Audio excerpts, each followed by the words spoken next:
Hi everybody, Stefan Molyneux from Free Domain Radio. So I was driving yesterday, my wife was driving, I was sitting in the back seat chatting with my daughter, and my phone pinged, and I saw that Robin Williams hung himself, or died yesterday. Apparently he hung himself, suicide. He left no note that has been discovered as yet. And I wanted to talk about his death. I'm old enough that I remember when he first burst on TV in the 1970s. He first played Mork on Happy Days. He was cast by Jerry Marshall. And then he got his own spin-off show with Pam Dawber called Mork and Mindy. And he was dazzling, electrifying. He pushed the boundaries of human communication and has always been someone that I aspire to emulate in my own small way, the degree to which one can push the boundaries of what human language and human communication is capable of. He really moved the goalpost for improv, for wit, for a skewed, absurdist physical comedy, and I was deeply shocked and remain quite sad at his passing. It really does feel like the fates have drawn a curtain across one of the brightest lights in those who expertly wield human language, and I feel very sad about that. There is, of course, the pathos of the man who brought so much happiness to millions of people around the world, hanging himself alone. And the talk is generally that this was some problems that he had. He suffered from depression, apparently, and was suffering from major depression recently. And there's talk, of course, that he had relapsed in his addictions. He was, of course, in the 70s and 80s addicted to alcohol and cocaine. But I'm going to make the case here. And I feel quite angry about this, so I hope that you will forgive me if my temper flares a little. But I really feel the degree to which some of the great lights in the world are put out by this addiction that nobody is talking about. We will get to that a little bit later. But let's first start with some of the facts about Robin's life. His father, Robert Williams, was a vice president of the Ford Motor Company and was very successful at his job. And his father had been born to money, right? So Robin Williams comes from a long line of money. But Robin's father, Robert Williams, when he was a teenager, his family business went bankrupt, and he actually ended up working in a coal mine in some Fountainhead-style tragedy. And later, Robin Williams' father served in the Navy in World War II and was almost killed when a Japanese airplane crashed into his ship. So that, of course, was probably kamikaze, a suicide bomber. And he was described, Robin Williams' father, as a cold and rigid man. In the early 1950s, Robert Williams met and married his second wife, Laura McLaurin. She was about 29 years old. They had a 16-year age difference. She was a fashion model and part-time actress who had 2 children from a previous marriage and was deeply involved in the Christian Science Church and did a lot of charitable and volunteer work.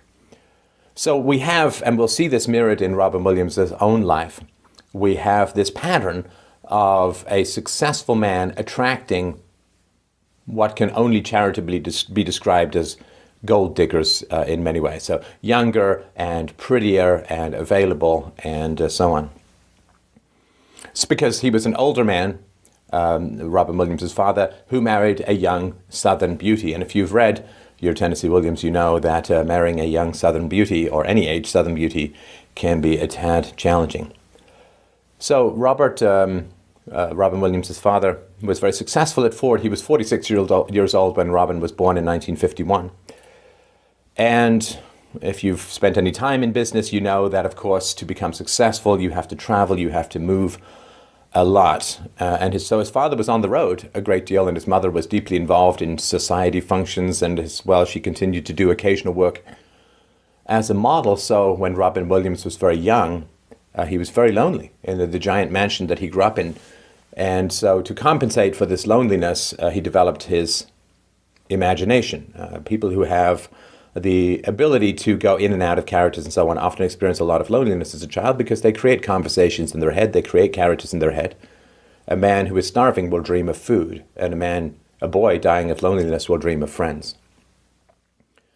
He gave all his imaginary friends their own unique voices, and he also spent a lot of time playing hide and seek with the family dog whose name was Duke. And unless the dog was super intelligent, hide and seek was probably not the most intellectually stimulating game to play. As a young child, Robin Williams was not close to his parents either. He told Esquire magazine in 1989, "My father was away, my mother was working doing benefits. I was basically raised by this maid, and my mother would come in later, and I knew her. And she was wonderful and charming and witty." He called his dad Sir and his mother Ma'am. So Robin Williams' father was stern, demanding, without a sense of humor, and emotionally closed off, emotionally unavailable. He expected perfect performance from Robin at school, but no matter how hard Robin worked, he was never certain he had done quite enough to please his father. He yearned for his father's praise, of course, as all children do, but he never really got it. Once he did, at the age of 8, bring home a straight A report card, but his father said, "Well done, son, now let's get ready for dinner." And, for the moms and dads out there, you don't want to overbake your children in the heat of your praises, but at the same time, you don't want to freeze their hearts by withholding praise as well. Otherwise, they develop a hunger for approval that, if shifted to adult life, creates some very dysfunctional patterns, in my opinion. I guess Robin seems to have still been trying to please his father when he grew up, as he made his mark as an international movie star as an adult. He would insist in interview after interview that he knew nothing but love and devotion from his father, even though he was hardly a warm and loving man. So as a child, Robin Williams quickly learned that his mother loved to laugh, and the way for him to have some kind of impact on her was to make her laugh. So he told Esquire, "I think maybe comedy was part of my way of connecting with my mother. I'll make mommy laugh, and that'll be okay." And the idea, I call it me plus. I have to be me plus something in order to be loved, to have connection, to make contact, to be of value to people. So I have to be me plus good looking. I have to be me plus rich. I have to be me plus funny. I can't just be me and be loved for who I am. I can't just be cake. I have to have icing. Me plus is the root of a huge amount of dysfunction in the world. It's why people rape the environment by gathering more resources than they really need. It is why there's a cosmetics industry. It's why there's plastic surgery. It's why there's all this dysfunction. Me plus. Well,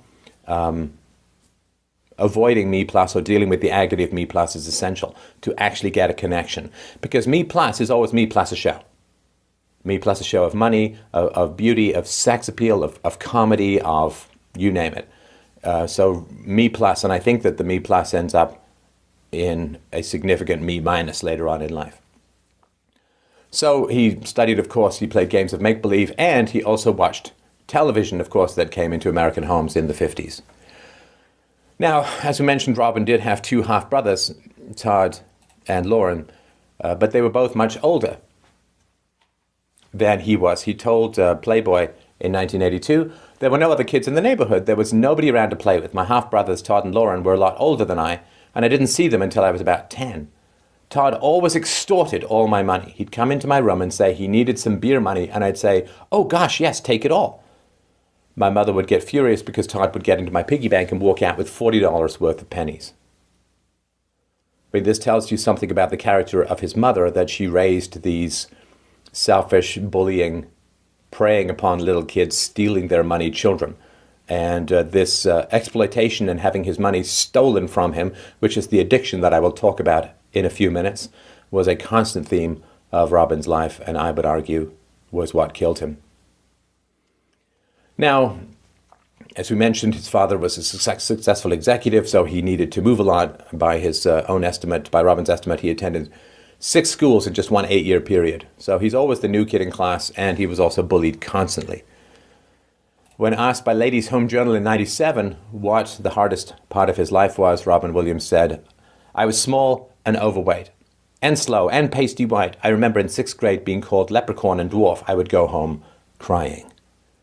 Mom and Dad had put me in a public school, and most of the kids there were bigger than me and wanted to prove that they were bigger by throwing me into walls. There were a lot of burly farm kids and sons of auto plant workers there, and I'd come to school looking for new entrances and thinking, if only I could come in through the roof. They'd nail me as soon as I'd go through the door. And I've mentioned this before in these conversations, but bullying is an attack upon the runts of the litter, the weak of the species, and is basically predicated on a lack of bond with the parents. If a child has a secure bond with the parents, that forms pretty much a force field around the child in terms of bullying. If the child does not have a strong bond with parents, then it's like separated from the herd. Those are the ones who get picked off by the human predators in childhood and adulthood. So keep your contacts as close as you can. They provide an amazing shield against bullies and users. So, as Robin grew older, of course, he developed two strategies to defend himself from the abuse that he was receiving in the government schools. So he took up wrestling and cross-country running to lose weight and build up his muscles, and he found out that he could make other people laugh. And if he could make other people laugh, they wouldn't attack him. So he said, I started telling jokes as a way to stop getting the shit kicked out of me. Now, he'd had years and years of practice making other people laugh because the me plus for Robin and his mother was, Mommy will pay attention to me if it's me plus jokes. And there's something incredibly and fundamentally humiliating about that. Needing to be a performing monkey for your own mother, for her to pay attention to you, is a wretched and vicious experience to have in perpetuity as a child. In 1969, Robin's father quit Ford and moved the family to a small town in North Carolina, which was part of the counterculture movement, hippie culture, and drug use. And the teenagers there smoked marijuana and took LSD because cocaine was too expensive, and Robin found himself fitting right in. So in 1982, he recalled, it was wonderful and very, very weird. I went to Redwood High School, which had courses in 16mm filmmaking and a lot of psychology-type classes. It was the height of the encounter period, and in a lot of classes, teachers would get everybody together for an energy hug. I remember one teacher would sometimes just stop what he was doing, and then a few kids would start pounding out a beat, and everyone would get up and dance around the room. It was incredible to go from a private all-boys high school to a place where there were Gestalt history classes and where kids were always flying around on acid. And in one of his greatest movies, Dead Poet Society, he based the character on one of his own history teachers. He told Playboy, at first I still carried my briefcase, and guys would either ask, who's the geek? Or stare at me and say, wow, a briefcase, how unmellow. You're really creating negative energy. In the Midwest, if your classmates thought you were creating negative energy, you'd hear, yo, followed by a right cross to the jaw. Right after I started wearing jeans, somebody gave me my first Hawaiian shirt, and after that I was gone. I got into the whole wild phase, and I learned to totally let go. And soon after that, he made his first experiments with drugs. Now, I've got a whole presentation on this called The Bomb in the Brain. You can go to fdrurl.com/bib to look it into more. But drug use is basically an attempt to self-medicate a brain that is developed dysfunctionally through the absence of parental attachment. So when you don't get parental attachment, when you don't have love, when you have to be me plus, your brain develops with shortages of dopamine or endorphins, and therefore you end up having to substitute these substances which should be naturally occurring in your brain with external supports for those missing substances. And so when you first take these drugs, you realize that you've had something missing your whole life. Most people, if they've got a happiness level of like 100, they take a drug that goes to 110, 120, then they go back to 100. But if you started with a happiness level of 20 or 30, you take a drug, it takes you to 80 or 90, you feel normal for the first time in your life, and then you crash back down.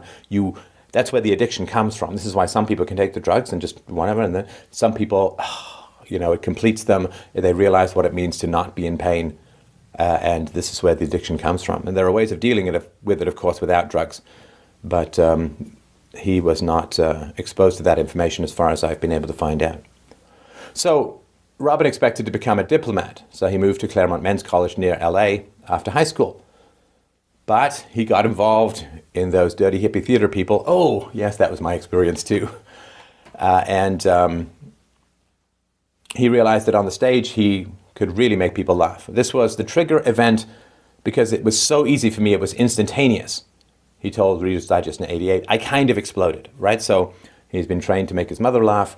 He's been trained to keep the bullies at bay by making them laugh. So this is not out of nowhere. It's not instantaneous at all. It's like me being raised in a Japanese household and then saying, it's weird. I could just speak Japanese. It was instantaneous. Well, it's not. But it shows that he did not really grasp the degree to which his childhood was developing the me plus problem that I think plagued him his whole life. So he started spending more and more time in the theater and less time in classrooms. I remember when I have a minor theater background. I went to the National Theatre School in Canada for a couple of years studying acting and playwriting. And then I did a whole bunch of plays. I was Macbeth and on stage. In college and a couple other plays, I ended up just completely neglecting my schoolwork and doing plays and all that. So he returned back home after failing most of his courses and then transferred to the College of Marin to continue working in the theater. And his comedic ability started to develop when he was hanging around San Francisco's comedy clubs. So in 1973, recruiters from New York's prestigious Juilliard School stopped in San Francisco for auditions for the school's acting program. And Robin auditioned and obviously blew them away, was offered a full scholarship. He also was one of the only 2 students to be accepted into the advanced program at the school that year. The other was Christopher Reeve, notably noted for playing, I think magnificently, Superman, and who then had a tragic accident. He fell off a horse and was paralyzed and then died as a result of this paralysis. And they basically were very close friends, and they took the classes, basically did 2 of them in the class at some points. And it is prestigious. I mean, I remember when I auditioned for the National Theatre School, they only take 1% of applicants. And I got in. I had an audition. I did something from the Zoo Story by Edward Albee. My original audition, which I didn't have the courage to do, which I will reproduce for you here, was Rosencrantz and Guildenstern has only one in the stage directions. It's a Samuel Beckett play.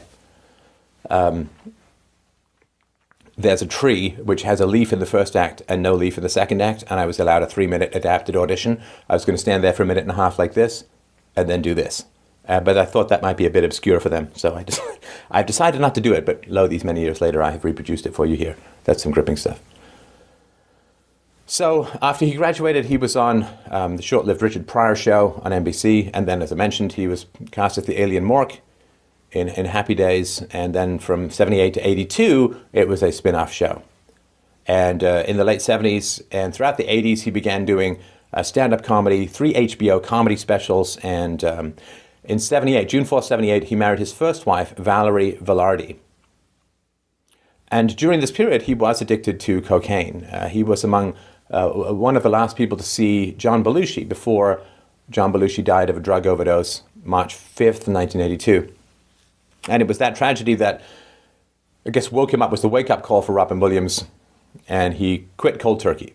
And he also, of course, he had a son who was about to be born, and he said, you've got a responsibility, it's more than you. But the important thing to note here is that his wife married him and decided to have a child on him while he was taking drugs and alcohol, while he was a cocaine addict. So not particularly great. I looked up the woman. I'm always curious what happens to the wives of celebrities after they divorce. And I looked up this Valerie woman. She had a credit on one of his terrible films, Popeye, one of Robin Williams' films, Popeye, and then she also had a screen credit of herself as an audience member at some awards show in 1979, so it doesn't look like much afterwards. So his son was born April 11th, 1983, and he actually says, and I'm sure it's true, he stayed clean for another 20 years. But in 2006, which we'll get into in a minute or two, Robin Williams relapsed. Now, during his first marriage, he got involved in an affair with Michelle Tish Carter, a cocktail waitress that he met. In 1984, she sued him in 1986 for $6.2 million. Now, kids, this is back when $6.2 million really meant something. Now, she said that he didn't tell her he was infected with the herpes simplex virus and then basically had sex with her in the mid-'80s, and then she says he transmitted the virus to her. And she sued him for $6.2 million. The case was settled a week before they went to court. He says that he neither denied nor admitted having herpes, but he did not dispute that he had got involved with her. And so, of course, this was a tragedy for his marriage. And he said during this time period, he was high on vodka and cocaine. He said, right now I'm moving through my personal life like a hemophiliac in a razor factory, which of course would be a death sentence. There's a movie, Patch Adams. He said he identified very strongly with a doctor, an American physician, a social activist who also became a clown. He said Patch was so deeply depressed that he tried to kill himself, said Robin Williams. But then he found a way out of it by being absurdist. His whole thing about being absurdist is that by helping others, you get back. So then again, this is, how am I providing value to others? Me plus clown makeup, me plus jokes.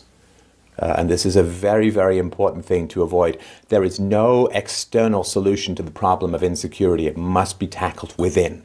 It must be grappled with and tackled within. And because he grew up so lonely and then turned to jokes as a way of providing value to others, he did not develop his social skills. Now, if you're a celebrity, then you meet crazy amounts of people. I remember seeing an interview with Jack Nicholson in one of the outtakes for The Shining, where he said like a person meets 1,000 or 2 people in his life. As a celebrity, you meet like 10,000 people a year.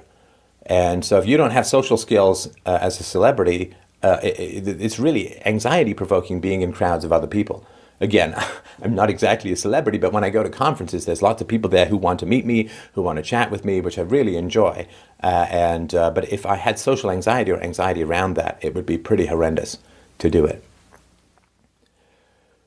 So his friend, for 35 years, a fellow named Bob Zmuda, he said there had to be 2 people in the room with Robin Williams.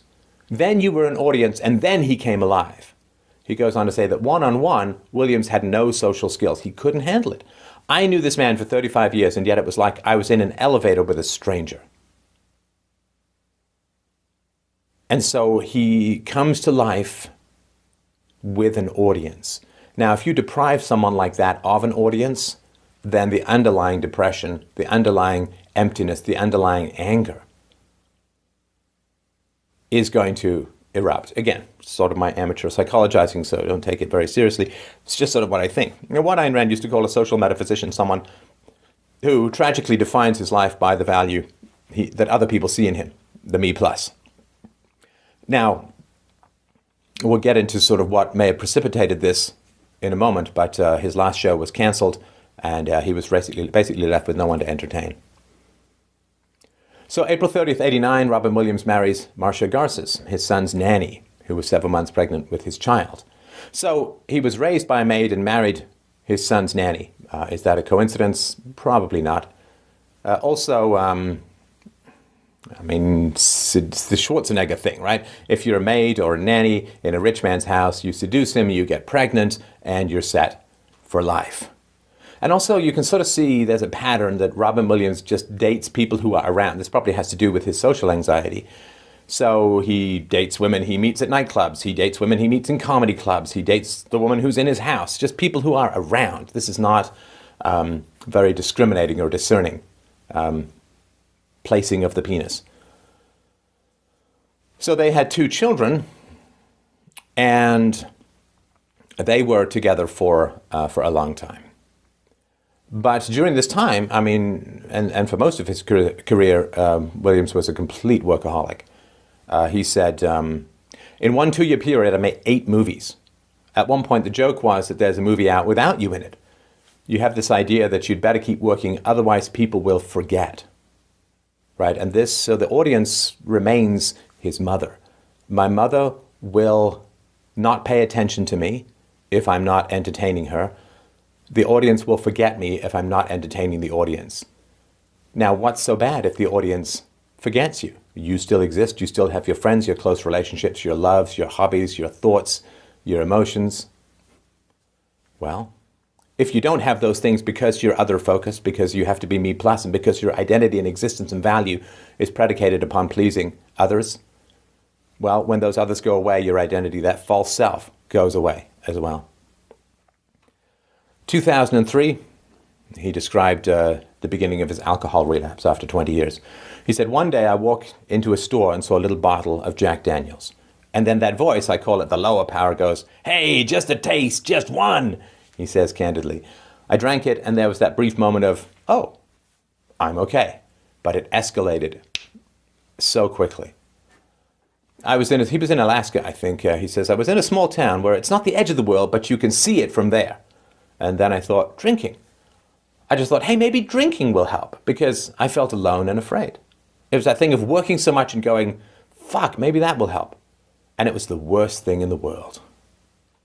You feel warm and kind of wonderful. And then the next thing you know, it's a problem and you're isolated. So within a week of taking that drink from Jack Daniels, he was fully hooked again. You feel warm and kind of wonderful. Well, that's actually the experience of love. And Gabor Mate, a Vancouver physician who's written extensively on addiction, and I would highly recommend his works, particularly in the realm of Hungry Ghosts, says that one of his patients, heroin patients, or one of the patients he had who was addicted to heroin, said heroin felt like a warm hug. And we know that children who are cuddled and nurtured and breastfed feel warm and secure, and it releases happy chemicals in their brain. Children who don't experience that, when they get those external chemicals from drugs or alcohol, they then feel like they're being hugged for the first time by the mother who never did or rarely did. And it's an irresistible feeling. Without strong and strict self-knowledge approaches and really great therapy, it's an irresistible feeling. It wasn't fun while it lasted. Of course, 3 years sounds like a whole lot of time to not be having fun. He says, that's right, most of the time you just realize you started to do embarrassing things. And so Robin Williams recalled drinking at a charity auction hosted by Sharon Stone at Cannes. And I realized I was pretty baked. And I look out and I see all of a sudden a wall of paparazzi and I go, oh, well, I guess it's out now. Some, of course, suggested that around this time his friend Christopher Reeve died. And I mean, what a horrifying existence. Christopher Reeve had his own terrible anxieties and had dropped out of sight after being offered some great roles, including American Gigolo, before he did Remains of the Day, which sort of put him back on the map. And I mean, it's shallow part of me. It's hard to imagine people that good-looking, rich and talented have problems. Of course they do. Again, if being rich and famous and good-looking and talented were enough, Marilyn Monroe would have lived a whole lot longer than she did. But Christopher Reeve fell off a horse, had a terrible spinal injury, basically could barely move any part of his body below his eyes, and it just didn't last. Got an infection from bed sores, I think, and died from that. Just horrendous death. So some say, well, maybe it was Christopher Reeves' death that turned him back to drink. No, he says quietly, it's more selfish than that.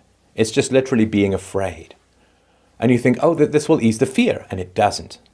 And the interviewer asked, what are you afraid of? And he said, everything. It's just a general all-round arg.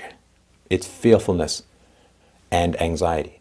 Now, the use of alcohol to self-medicate deep-seated anxiety is very common and very tragic, and of course it doesn't work. But it's very, very tempting, because the alternative is to question your primary relationships, your family of origin relationships, and that's really hard for people. So, in a sort of strange cycle, it was the imminent birth of his son, Zach, that got him off, along with John Belushi's death, that got him off booze and drugs in the first place. And then, 20 years later, his son, Zach, also staged an intervention, and he told the Times, the son, there was an ultimatum attached to it. I'm pretty confident that if he continued drinking, he would not be alive today. And so the ultimatum is probably you have to quit drinking, or we're not going to have a relationship. So he goes back to AA. Williams says, I felt so good about the first AA meeting I attended that I went out and drank the next day. He was persuaded to come back. A friend said, hey, we don't shoot our wounded, come back. Now, I'm going to say this. I don't know exactly what he's meaning, but I know it's important. So why did he say he fell off the wagon? He said, I think I did it because it would actually allow me not to talk. It was like reverse medication. It's that idea of, oh, okay, you don't have to talk to people. It kind of shuts you down. So I would guess, right, and again, this is all just speculation, so, and it comes really out of a place of love and respect for the man, but I would guess that he didn't know how to interact with people without being on. Being on is exhausting for a long period of time. I really strive when I'm in sort of social situations with people who know me and know my work to not be on, but to be connected, to listen, but not to be a performer. That's really, I mean, I do kind of philosophy as performance art as it is, but I really think it's important to not be on, to give people the connection and solidity that they crave, but without being a me plus. Because if I'm not a me plus, then they don't feel they have to be a me plus as well, right? Because a comedian who's telling jokes is saying the value here is me plus jokes, and the audience and listening to the jokes say the value is me plus money plus laughter. And so nobody is there for each other. They're there for financial and emotional reasons that don't have anything to do with genuine human connection. So I think that for him not to talk was very stressful, was very anxiety provoking, because it would be like he's desperate to make a connection with his mother as a child. The only way he can do it is through making jokes. And then being not talking is very stressful for him, because it means that his mother's going to drift away, that he's going to have no connections, that he's going to go back to his horrible life of imaginary friends, hand puppets, and playing hide and seek with the family dog in an empty floor of an empty-hearted house. So my guess is the drinking had something to do with that. Now, he talked about his addiction. He said, addiction, is not caused by anything. It's just there. It waits. It lays in wait for the time when you think, it's fine now, I'm okay. Then the next thing you know, it's not okay. Then you realize, where am I? I didn't realize I was in Cleveland. Now, this is not true. And addiction is caused by early childhood trauma. And this, again, you can look at the science behind it in my presentation, fdrurl.com/BIB. So in March 2008, his second wife filed for divorce after 19 years, citing irreconcilable differences. So after 20 years of sobriety, the relationship basically cracked and faltered after he was 3 years back on alcohol. So he entered rehab and by all accounts has remained sober since then, but the trust was broken, says a friend of the family. She's hurt. Williams later said, I was shameful, and you do stuff that causes disgust, and that's hard to recover from. You can say, I forgive you, and all that stuff, but it's not the same as recovering from it. It's not coming back. Now, if you are an alpha male, right, and he was an alpha, of course, rich, famous, and quite a good-looking guy, and you are targeted by hypergamous women, right? By women who want to trade up, by women who want to get the security of a rich man's sexual attention or child. And when he says, I'm doing disgusting stuff, it may have been affairs. I don't know, because it was never particularly detailed. But until you're in the laser sights of hypergamy-driven women, it's really hard to understand how tempting it can be for men in that situation where women are throwing themselves at you, even if you look like Tom Leykis. So he says, comedy can be a cathartic way to deal with personal trauma. He's been in and out of therapy for much of his life. He says, everyone is slightly dysfunctional. There's a darker side to all of us. Yeah, there are times when I've been depressed, other times not. That's why I have friends and family and even a therapist I talk to. There's nothing romantic, he says, about addiction. The idea that as an artist you have to push yourself and explore the dark side, I went there. You can do a lot more interesting stuff when you're not messed up. During an interview where he didn't really talk much about the therapy, but at one point he said, I think the more you understand yourself, what you do, why you do it, this frees you up to do other things and to be other people. Be other people. I don't think that the point of self-knowledge is to be other people, but to be authentically who you are, your original self, which is angry and hurt at neglect and trauma as a child. If he was asked whether he has any regrets, he said, no, regrets don't help. Now, that's an interesting, very compressed, there's only 4 words there,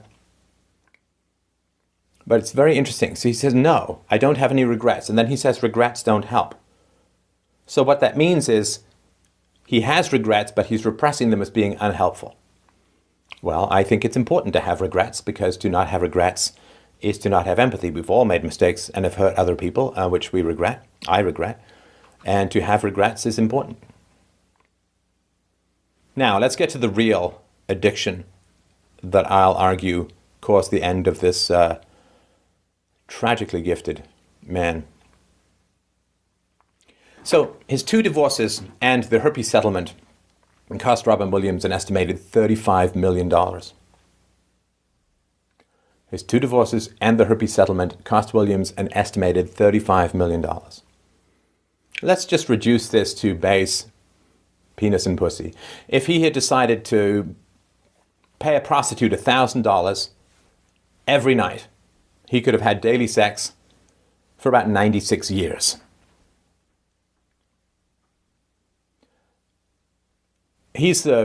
I was always curious who originated this phrase. He originated this phrase. He said, instead of getting married again, I'm going to find a woman I don't like and just give her my house. And one of the reasons he was such a workaholic is he had to pay for his ex-wives. Now this is absolutely staggering stuff. And I've seen my parents divorced when I was a baby. And more than a decade later, when I was 12 or 13 years old, I'd sit with my mom in a restaurant and she'd draw up all these lists of everything that she wanted my dad to pay for and so on, right? And because of that, because she was waiting and hoping for this money bomb to fall out of my dad's nutsack, she didn't get her own life going, because she's, you're holding a winning lottery ticket, you ain't applying for jobs. And this alimony stuff, child support is different, right? But in child support, children aren't really that expensive. Children will cost, maximum $500 more a month. But this alimony stuff is wretched, and I think it's so destructive to women and to men. The man had to work because he had these vampiric estrogen-based parasites hanging off his wallet, who considered themselves entitled to all the money from his work, his pain, his workaholism, his genius, his gifts. Why? Because they had sex with him. That's the only difference. If they'd been female friends living with him, if they hadn't had sex, just being female friends with him, they would be entitled to nothing. Women who are pursuing alimony turn a marriage into a whorehouse, because they're basically saying, I want to be paid now for having had sex with you in the past. How alimony is not welfare for rich whores is absolutely beyond me. It is horrendous. If you're a wife, let's just say, again, I know this goes both ways, but we're just talking about the vast majority. This is women. If you're a wife, you have a job called being a wife, right? I had jobs before I did this. I had jobs running and working for software companies. You have a job called being a wife. Now, if you get fired, if the man divorces you, guess what? You lost your job. You don't get paid. And if you quit, you don't get paid either. If I go into my boss, when I had a boss, I go to my boss and I say, hey man, I don't like working here anymore. I think you suck. I'm quitting. But, by the way, you still got to pay me, right? What sense would that make? And how much more likely would I be to quit if I knew I was going to get money, the same amount of money as if I'd still been working, maybe more? Madness. If you quit your job, you don't get paid. If you get fired, you don't get paid. Marriage is a job. You are getting paid for being a wife. No longer wifey, no longer payee. But this is just vote-buying bullshit that politicians do to women. It also allows women with kids to break up a marriage and not have the kids get upset with them because of a drop in living standards, right? The style to which they keep them in the manner to which they've been accustomed. Bullshit. The man's accustomed to having a clean house, a cooked food, and sex. He's not getting any of that anymore. So why is the woman getting all the money? Did she do the work? No. Yeah. Putting up with difficult people is not a job that gets you paid. Otherwise, my mother would owe me a fortune. When asked why he made less than stellar movies like Old Dogs, 2009, Robert Williams said, it paid the bills. Sometimes you have to make a movie to make money. He didn't mistake them, he had for intelligent scripts. You know what you're getting into, totally. So, when he was 57, he had an operation to replace an aortic valve on March 13th, 2009. He was forced to cancel, so he was getting shortness of breath doing his one-man comedy show, Weapons of Self-Destruction. And he planned to return to going on the road only 7 months after having heart surgery. And he said, I realized I was running out of merchandising money from Bicentennial Man. Ha, great joke. He married his third wife, graphic designer Susan Schneider, on October 23, 2011 in St. Helena, California. He met her shortly before his heart operation, and she nursed him through convalescence at his California home. So, 2 marriages, 2 divorces, now married again, and he was on the verge of bankruptcy after these 2 costly divorces. And when he was 62 years old, after more than 30 years away from the small screen, he returned back to TV to star in The Crazy Ones with Sarah Michael Gellar. And he said, the idea of having a steady job is appealing. I have 2 other choices. Go on the road doing stand-up or do small independent movies working almost for scale. The movies are good, but a lot of times they don't even have distribution. There are bills to pay. My life is downsized in a good way. I'm selling the round shop in Napa. I just can't afford it anymore. What brought this Oscar-winning workaholic actor to this point? Well, the 2 divorces, he said, didn't quite take all his money. Not all, he told Parade magazine. Lost enough. Divorce is expensive. I used to joke they were going to call it all the money, but they changed it to alimony. It's ripping your heart out through your wallet. If a woman divorces you and takes you for $10 million or more, she basically is saying, I hated being married to you to the tune of $10 million. Women's inability to resist free stuff offered to them is equivalent to men's challenges in resisting the sexual advances of fertile and beautiful women. Right? Men are primed to have sex with fertile women, and women are primed to get stuff from men as resources to raise their children. But I still, when a man strays on a woman, when a man is married and then has an affair with a younger, beautiful woman, he's a jerk, right? He's a jerk. He's breaking his vows, a bad guy. Ladies, if you go after your husband after you've been fired from your job as wife or you've quit your job as wife, you're equally horrendous. You're equally horrendous. You are destroying his heart. You are taking his money. You are stealing from his labor. Quit your job by all means. Don't expect to get paid when you quit your job.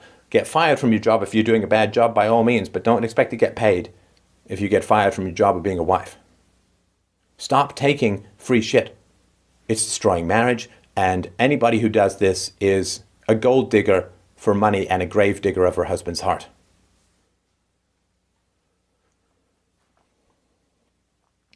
May 10th, 2014, CBS announced that it had canceled The Crazy Ones. I never saw it, but the reviewer said that he looked tired and all that throughout it, and that doesn't work on TV. So in July, he checked into Hazelton Addiction Treatment Center in Minnesota at a program aimed at maintaining long-term sobriety. His rep said, after working back-to-back projects, Robin is simply taking the opportunity to fine-tune and focus on his continued commitment, of which he remains extremely proud. August 10th, 12:02 p.m. Williams was pronounced dead of an apparent suicide due to asphyxia. He hung himself. He has been battling severe depression of late, said his media representative. His wife said, this morning I lost my husband and my best friend, while the world lost one of its most beloved artists and beautiful human beings. I'm utterly heartbroken. A recent CNN article concluded Williams' fans can look forward to 4 more movie appearances coming to theaters, including another installment in the Night of the Museum franchise. Even in death, he's working to pay the bills of his vampiric and predacious ex-wives. So, yes, Robin Williams died of an addiction. I would argue that he died of an addiction.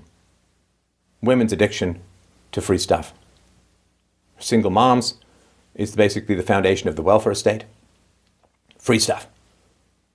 And it is horrendous the degree to which women's desire for free stuff is natural, but it's not recognized as a problem. Nobody's talking about the fact that the 62-year-old exhausted man who'd had heart surgery a few years prior, who was working himself to death, to pay the bills, to pay the outrageous alimony settlements that the American justice system, justice in quotes, heaps upon undeserving women. Marry a rich guy? Great. Fantastic. Good for you, sister. But don't take his goddamn money when you leave. You didn't work for it. You didn't earn it. Sex is not work. Unless it's something agreed to short-term ahead of time. The addiction of women to stripping the flesh from the bones of their husband's finances, of their ex-husband's finances, that is the addiction that kills so many men. Post-divorce, suicides among men are very high. Now, again, he's not recently divorced, but he had just canceled, his show had just been canceled. So this exhausted man, this broke man, this broken man, Robin Williams, was facing a future where he could not probably pay his alimony payments. He could not continue to pump money at his vampiric ex-wives. And so, like John Cleese, like Scott Foley, like so many other men, he then has to go. What is he going to? He's going to have to go on the road. He's going to have to go on the road at 62 years old, when he should be on the verge of retirement. If that's what he wants, he should be relaxing and enjoying his time, getting ready for grandkids. No. He has to go on the road. Exhausting, lonely, debilitating, and somewhere, an environment which is very addict-provoking prone, right? He's much more likely to drink when he's out on the road. The last time he was on the road, he had shortness of breath and ended up in hospital, having part of his heart replaced with pig valves. His TV show got canceled. He's facing massive bills. He sells his house because he can't afford to pay his bills. And then he's got to go back out on the road. John Cleese did this. He had to pay his wife ungodly sums of money, and he had to go, he called it the alimony tour. He had to go out on the road in his 70s and go and pay. Because, god damn it, men are just disposable goddamn workhorses, right? Go work! Get the bitch some money! Give me the money! That's all they have. And this poor man had to go back out on the road, or he would face prison. Right? There's no debtor's prison. You don't go to prison for your debts unless you owe the IRS or you owe an ex-wife. Then you go to prison. He may have been facing prison time for his inability to pay his debts. Dave Foley, a Canadian comedian who was on a sitcom with Phil Hartman, News Radio, I think it was called, and he got divorced during that time. He owed insane amount, $17,000 a month or something like that, because he was making a lot of money at the time. He was also in A Bug's Life, and after that, sitcom died for quite a while, right? On TV, and he couldn't get the work to make that kind of money. So he goes to the court and he says, "Hey, Mistress Judge, can we kind of adjust this? Because I'm not making that kind of money anymore." She's like, "No, fuck you. You can't see your kids. You can't re-enter Canada. We're going to arrest you and throw your ass in jail if you don't cough up $500,000. So he can't see his kids. He's got to write them a horrible letter. Why? Because the family court system, the ex-wife, the lawyers, the whole screwed up. And just watch Divorce Court. There's a documentary. Just watch it. Just watch it. I mean, it's really important to understand. In Europe, you don't get alimony in some places in Europe. I mean, you can get a couple of $100 a month for child support. Fine, right? Reasonable. But none of this keep the woman or the children in the style to which they've become accustomed. It's complete bullshit. He died from addiction, but not his own addiction. He died from women's addictions to free stuff, which is not free but paid for with the life of the workhorse. Mel Gibson's divorce cost him $425 million. Paul McCartney, Heather Mills, I mean, what was that, $80, $90 million? I mean, are we insane as a society and as a culture? Where's this patriarchy everyone keeps talking about? Are we so insane that we think that this is somehow some kind of viable legal system? People are being worked to death. Men are going to prison because they're unable to feed the insatiable maw of their ex-wives' grasping, vacuum-pussied hypergamy. There is tragedy in comedy. It is important, if you know people who are focused on being funny, to really connect with them on a human level and ask them to put that aside. We don't expect doctors to diagnose us at the dinner table. We don't expect Pavarotti to sing for his supper, and we should reject constant joke telling from those around us because we need to get to the underlying insecurity and the connection. Celebrities are in many ways closer to us than our friends, than our family. We see celebrities cry, we see them vulnerable, we see them laugh, we hear them talk about very important things, particularly comedians. He talked about drug addiction, loneliness as a child, he talked about divorce and the pain, Robin Williams, and other comedians like Joe Rogan talk about very personal and powerful and difficult things. And most people get more connection with another human mind sitting in the audience of a comedy club than they do from 100 dinners with their supposedly close friends. We see and we connect with celebrities, even if it's just on screen. Watch the park scene from Good Will Hunting. How many times do you hear somebody clearly and powerfully express themselves in that kind of way? How many times have you had that in your life?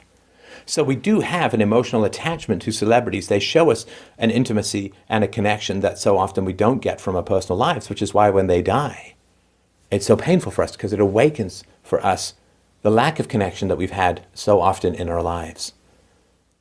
So it does matter that he was alive. It does matter that he died. I'm incredibly sorry about the mother that Robin Williams had and the father, right? The father marries a young beauty, and he married these young beauties who took him for everything that he had. Fuck you, ladies. Fuck you for killing a great soul. Fuck you for fastening on his jugular and sucking the life, blood, and money out of the man to the point where he worked himself most likely to death and was facing a disaster. He'd already sold a lot of his stuff. He'd already sold his house, his memorabilia, and he just could not keep shoveling money fast enough at this evil system and these evil women. So like Aaron Swartz, maybe he was facing jail time. Maybe that's what he was afraid of. Couldn't pay the women. What was he going to do? There is a tragedy in comedy. Chris Farley, an incredibly funny but brutally self-mocking, overweight comedian. He was in Beverly Hills Ninja and Black Sheep, I think. A funny guy. How did he die? Well, he died of a drug overdose. And it's unbelievably tragic. Chris Farley, the 4 days before he died, partied straight for 4 days. He smoked crack, snorted heroin with a call girl, with a prostitute, then took her back to his apartment. When they argued about money, she got up to leave. Chris Farley tried to follow but collapsed on his living room floor, struggling to breathe. His final words were, "Don't leave me." Well, the whore took pictures of him, stole his watch, wrote a note saying she'd had a lot of fun, and then left. And Chris Farley died face down in a carpet, alone, unable to even pay a bitch-hearted woman to hold his hand while he died. She stole his watch, she took a picture, she wrote a note, she left. I'm sorry. I'm incredibly sorry that Robin Williams is dead. He was the only good thing in the movie Aladdin, in my opinion. I'm sorry that he was dead. I hope that we can learn something about this most dangerous addiction that American society has in particular, which is the addiction to feed, the wounded vanity of hypergamous women, the soul, flesh, life, blood, and money of men whose accomplishments they could not hope to approach. Let's keep our geniuses alive. Let us restrain the greed of their ex-wives. I'm sorry you're gone, Robin. I will certainly miss you.